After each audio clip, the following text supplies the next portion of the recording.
Dr. Gilbert Pryor, native of Washington, D.C., has performed with such musical landmarks as the Dells, Gladys Knight, Chuck Brown, Barry White, Aretha Franklin, and many Motown artists. Washington, D.C. has embodied great musical artists for decades. Some are very well known, like Stacey Lattisaw, Johnny Gill, Tony Terry, Kenny Lattimore, Marvin Gaye, and Duke Ellington. But some are less recognizable yet have had a huge impact on the music scene nationally and internationally.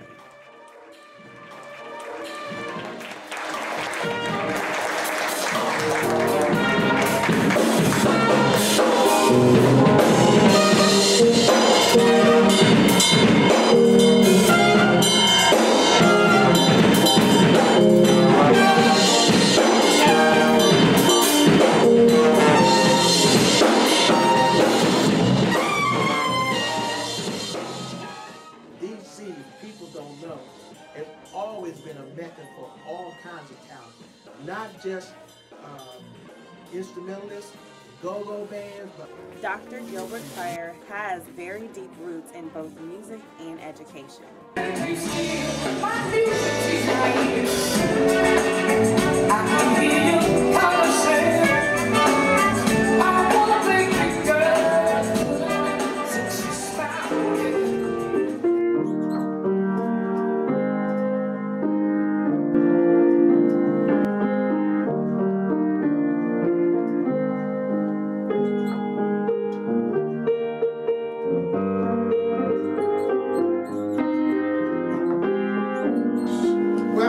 My mother was a big influence in my life, as well as my dad. And she was always my biggest cheerleader. And, of course, she was a mother, if you don't know, mother of 9, and I'm the oldest of the 9. And she was a vocalist. And her aspiration for me was always, and for all of us, of course, was to education, because our family is an education family. And I was the first in the family to go to Howard University and fulfill her dream. And as she got older and got sick, my ambition was to be a doctor in education. And before I could really show it to her, she passed away in 2012. I started out at 118 Hillside Place, as I can remember, which is over, if you know that area, for folk who know the area. Right at Shad Elementary School, used to be Hillside Place, and that was where the projects used to be. As times got better for my dad and mom, we moved to Northwest. So I lived at 14th and T Northwest for a period of time, and that was wonderful, because my dad was a musician. Right in the cut, 14th Street, that's when the Spa, the 920 Lounge, Diamond Gems, or all the clubs were happening. And as a kid, of course, I couldn't go in the clubs, but they used to keep the doors open. And if you happened to be in the area, you could kind of sneak in and peek in and look and hear all that wonderful music. Well, my father was a musician, right, first of all, and he's a trumpet player, and I of course, played trumpet, and I guess where I got his master's degree from. But Dad played with Billy Stewart.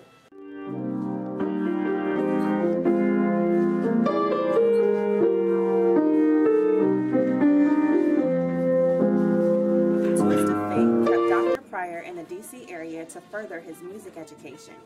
Although he sought to attend an out-of-state college, he wound up going to a college right in his own backyard. Believe me when I tell you, it was not by choice. I wanted to go to FAMU because I saw the marching band or heard about the marching band, and at that time, 300 or something, I wanted to be, I was going to do my thing. So my mother and daddy brought me to reality to say, well, how are you going to get down to Florida? Who's going to pay for it? And if something happens, how are you going to get home? So they said, no, you're going to Howard University. It's close to home. By this time now, I'm at Howard. I'm living in Sea Pleasant, Maryland. We kind of migrated when they let us into the county. So I was blessed to have a quality education that afforded me to do the things I'm doing today. The D.C. area had a youth and young adult band program called the Ambassadors. While I was at Howard, and prior to going to Howard, I got hooked up with the Ambassadors Orchestra, which was a community ensemble that Raymond L. Gray had, and that's where I met John Buchanan, by the way. This was an organization at that point that had young people from across the city. So there were kids in this band, and us in the band from Elliott Junior High School, Keller Miller Junior High School, where John Buchanan went, and over there was Bobby Felder was the director. Coolidge High School, Leroy Fleming. I first met Leroy Fleming. He used to play clarinet. He used to go to Coolidge. And I met him there. So I had this musical thing going on in the city based on that. In fact, I can share with you, I was just looking, I found where the Ambassadors took us to the New York's World's Fair in 1964, and we played up there at the New York's World's Fair. I went to the Cotter Baron one night and to see the show. The OJs, they had this Ship Ahoy tour. And I went to the Cotter Baron, and I'm sitting in the seat. And that was the one that did with the Blackbirds and the Blackbirds, and they had the prop of the ship. I went to that. My daddy took me there. Okay, all right. And you see this big prop on the stage, and you hear this music and so forth. And I look up on the stage, you got it, like it's rolling. So I'm sitting there, and I'm looking, and I'm saying, who is playing the music? I look up on the stage, and my high school band director, Peter Ford, who's a trumpet teacher, a friend of my dad, and also playing all the shows and things, was on there. And I knew at that point, besides the cufflinks and the bow tie, that that's what I want to do. Not just throughout the United States, the music business often takes folks like Dr. Pryor all over the globe. My music's taken me overseas. I did USO shows with Margie Clark of the Jewels. She was in the band with me. We had a group called Hot Ice. Margie Clark, James T. Brown, who's the bass player now, he lives in Tennessee. Matthew Allen, who is a teacher at Suitland High School. Harold Young is a drummer. And Harold Hall was a great musician. He passed early in life. We went on tour to Germany, Greece, and Turkey.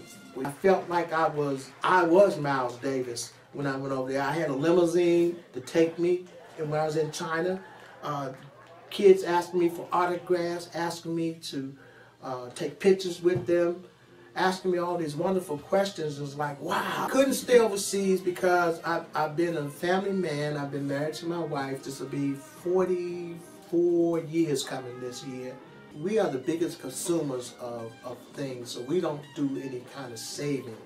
But if you can find a way to save or to build something or put it away for those other people. If you've got children, I've got children. You know, I'm still raising a 12-year-old. My wife and I adopted this 12-year-old young lady. She was 8 when she came with us, so she's 13 now. I keep saying 12. She just turned 13. Put money aside for her for education. Teach one, each one, reach one. Get back to the times when we were actually a neighborhood. I couldn't do anything negative, or I couldn't go without because my neighbor would help me, or my neighbor would look out to tell my mom or dad, or tell me, hey, you know, you cutting up. This is not going to make it. I just happened to have these things out. I didn't know you were coming, but I'll just show you. You see, 1988. Robert Reed had me and Matthew Allen to White Horns when Trouble Funk was getting together their new image kind of thing. They were, I can't think of, remember the name of the album. I'm an old man. They were becoming more studio. Studio, more, yeah. Because that was Robert's concept. Commercial money. Okay. Right. But Robert came before he got ill. He was on my faculty here, and I had him teaching engineering because that's what he did well. He was a very competent and proficient musician. Robert also was responsible for me getting my first multi-platinum. Would Pump Me Up? Okay. Will Smith used it on his Millennium album. like when I go, whether they're cats are playing all night long, but you see on that stage a trumpet player, you see a sax player, you see a trombone player, you see a keyboard player, you see the call and response that is a part of black music going on. You feel the vibe of quote African Cuban, those kind of things there. So that's what the go-go is. And those are young people up there who got very creative minds to put that together. Redskins marching band. Redskins marching band.